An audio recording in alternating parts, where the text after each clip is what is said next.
नमस्कार। महाविकास आघाड़ी की उद्धव सरकार में आपसी फूट पड़ चुकी है। उद्धव ठाकरे के फैसलों को रद्दी की टोकरी में डालते हुए महाराष्ट्र के सुपर सीएम शरद पवार मुख्यमंत्री ठाकरे को अपने इशारों पर नचा रहे हैं। ताजा मामला उद्धव ठाकरे द्वारा विधानसभा में लिए गए विधायकों को मुफ्त घर के फैसले पर एनसीपी सुप्रीमो शरद पवार ने आपत्ति जताई है।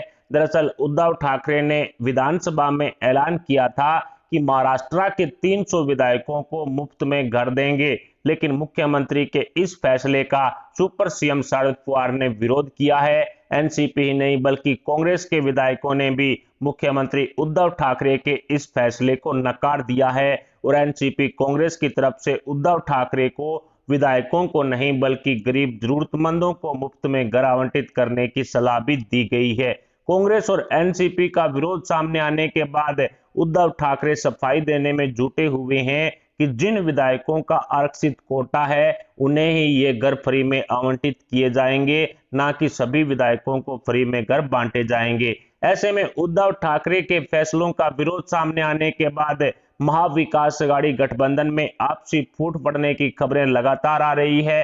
एक तरफ उद्धव ठाकरे के फैसलों का विरोध हो रहा है तो दूसरी तरफ कांग्रेस के नेता मुख्यमंत्री उद्धव ठाकरे सहित शिवसेना के नेताओं पर मुकदमा दर्ज करवा रहे हैं। सोनिया गांधी की टीम ने उद्धव ठाकरे के खिलाफ सुप्रीम कोर्ट का दरवाजा खटखटाया है। दरअसल महाराष्ट्र विधानसभा चुनाव 2019 के दौरान मुख्यमंत्री उद्धव ठाकरे और शिवसेना विधायक दिलीप लांडे के खिलाफ आचार संहिता का उल्लंघन करने वाला आरोप लगाया गया है। कांग्रेस के नेता नसीम खान ने अपनी याचिका में आचार संहिता के टाइमलाइन का उल्लंघन करने वाला आरोप लगाया है और सुप्रीम कोर्ट ने मुख्यमंत्री उद्धव ठाकरे और शिवसेना के विधायक दिलीप लांडे को नोटिस जारी करते हुए अगले 6 हफ्तों में इस पर जवाब मांगा है।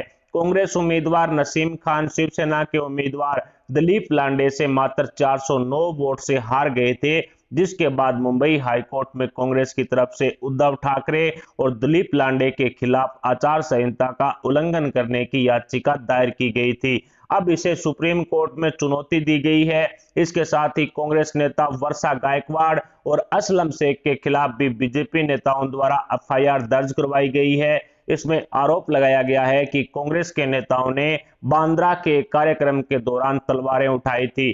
कांग्रेस के खिलाफ एफआईआर दर्ज होने की वजह से महाविकास आघाड़ी गठबंधन में आपसी फूट की चर्चाएं तेज हो चुकी है, क्योंकि उद्धव सरकार की परमिशन के बाद ही कांग्रेस के खिलाफ ये केस मुंबई पुलिस द्वारा दर्ज किया गया है।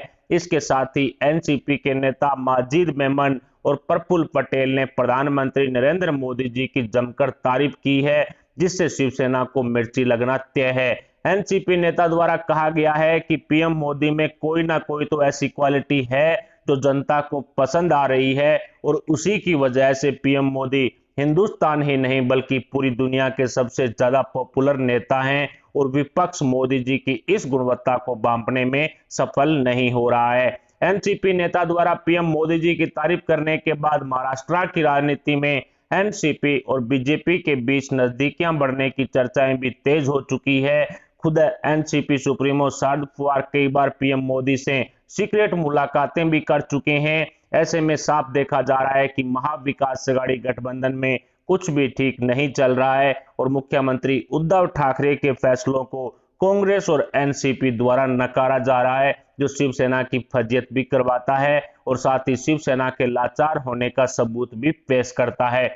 ऐसे में शिवसेना द्वारा एनसीपी के साथ मिलकर सरकार बनाने के बाद उद्धव ठाकरे दलदल की ओर फंसते हुए दिखाई दे रहे हैं। कभी ठाकरे के फैसलों को उनके ही सहयोगी दल नकार देते हैं तो कभी अपने ही मंत्रिमंडल में भ्रष्टाचारी मंत्रियों को बर्खास्त करने की हिम्मत भी उद्धव ठाकरे नहीं जुटा पा रहे हैं।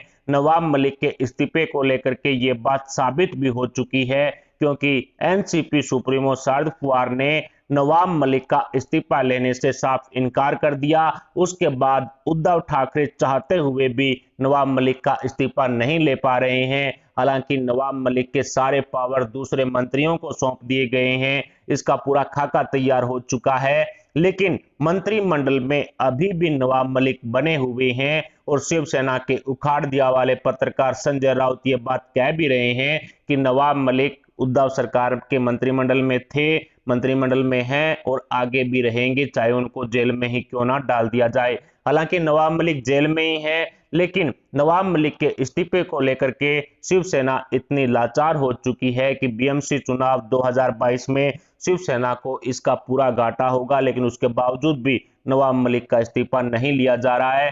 शिवसेना के उखाड़दिया वाले पत्रकार संजय राउत तो ये भी कह रहे हैं कि अनिल देशमुख, जिनका इस्तीफा ले लिया गया था, पूर्व गृह मंत्री भी हैं महाराष्ट्र की उद्धव सरकार में, उनका भी इस्तीफा लेना हमारी सरकार का गलत डिसीजन था। हालांकि जब उनका इस्तीफा लिया जा रहा था तो शिवसेना की तरफ से राग लापा जा रहा था कि उन्हें एक्सीडेंटली होम मिनिस्टर बना दिया गया था, हम उनको बनाना नहीं चाहते थे, लेकिन उस टाइम कंडीशन ऐसी हो गई जिसकी वजह से अनिल देशमुख को होम मिनिस्ट्री की गद्दी पर बैठाना पड़ा। लेकिन अब संजय राउत कह रहे हैं कि उनका इस्तीफा लेना भी कहीं ना कहीं उद्धव सरकार का गलत डिसीजन था, गलत फैसला था। महाविकास अघाड़ी सरकार में शिवसेना के सहयोगी दलों ने मुख्यमंत्री उद्धव ठाकरे के फैसलों का खुलकर विरोध करना शुरू कर दिया है, जो निश्चित तौर पर उद्धव सरकार में आपसी मतभेद के साथ साथ आपसी फूट को भी दर्शा रहा है। तीनों ही दल एक दूसरे पर मुकदमे दर्ज करवाने पर उतर आए हैं, जिसके बाद समझा जा सकता है कि एनसीपी कांग्रेस शिवसेना के नेताओं में आपसी फूट अब किस कदर बढ़ रही है। जिस तरह से आपसी फूट तीनों पार्टियों में दिखाई दे रही है, उससे यह साबित हो चुका है कि महाविकास अघाड़ी गठबंधन में कुछ भी ठीक नहीं चल रहा। फिलहाल महाविकास अघाड़ी गठबंधन की उद्धव सरकार पर आपकी क्या विचार है, हमें कमेंट बॉक्स में जरूर बताएं। साथ ही वीडियो को लाइक करके हमारे चैनल को सब्सक्राइब जरूर कर लें, सब्सक्राइब के पास वाला बेल आइकन भी दबा लें। अभी के लिए इतना ही, मिलते हैं अगली बड़ी अपडेट अगली न्यूज के साथ, तब तक के लिए जय हिंद, जय भारत।